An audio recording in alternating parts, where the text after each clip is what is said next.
there, friends. Rebecca here, the Dragon Librarian from Farmington Community Library. And Cal and I are here today to talk to you about a book that we think is just absolutely a lot of fun. It is a perfect book to read around the summertime. It just has a lot of summer vibes to me, I feel like. And I just recently read it for the first time and really just absolutely loved it. I think it's one of those books where the characters and the story and the lessons I learned are going to stay with me for quite some time. So the reason why I picked this book up was because I just recently read a book by the same author that was a young adult book. And when I found out that she had also written some children's books, I got really excited because I absolutely loved the young adult book she wrote. And this one I'm going to talk about today is not the only children's book she's written. So there are others. So if you are interested in this author, or if you read this book and you really like it, there is definitely more you can read from her. So what book are we talking about? This is by Deborah Wiles, and it's Each Little Bird That Sings. Deborah Wiles, Each Little Bird That Sings. And this is not a brand new book. This book, like I said, has been out for a while, and I only picked it up because I was really interested in reading some other things by Deborah Wiles, because the book I read was called Kent State. That was the young adult book, and it was absolutely wonderful. So what is this book about? Well, this book is about a young girl named Comfort. What? Is her name really Comfort? Yeah, I guess so. So there are a lot of very interesting names in this book, and that is only part of its charm. So Comfort is our protagonist. She is a 10-year-old girl, and her family owns a funeral parlor. So she is used to death. She has been around death her whole life. She has had family members and stuff that die. In fact, the beginning of this book opens with a family member dying. In fact, the first line of the book is, if I can get to it, I come from a family with a lot of dead people. Great Uncle Edisto keeled over with a stroke on a Saturday morning after breakfast last March. 6 months later, Great-Great-Aunt Florentine died. Just like that, in the vegetable garden. And of course, there are all the dead people who rest temporarily downstairs until they go off to the cemetery. I'm related to them too. Uncle Edisto always told me everybody's kin, Comfort.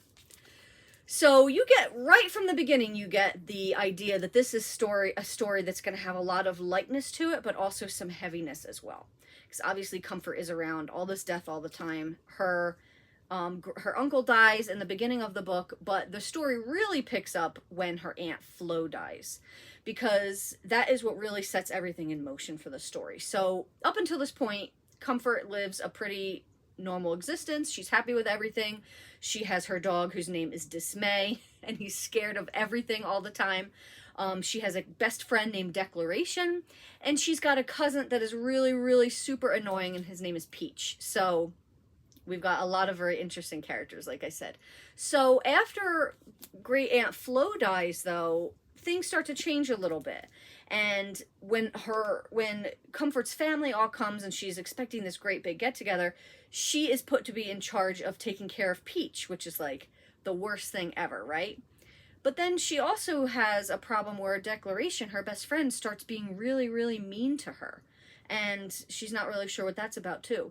So there are a lot of ups and downs in the story, and that's basically what the whole theme of this book is. There's a lot of humor, there's a lot of hilarity. I laughed a lot of times when reading this, but there's also a lot of really heavy moments too.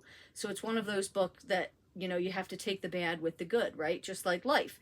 In fact, my favorite line from this book is, getting on a little bit towards the end, when Comfort is saying to herself,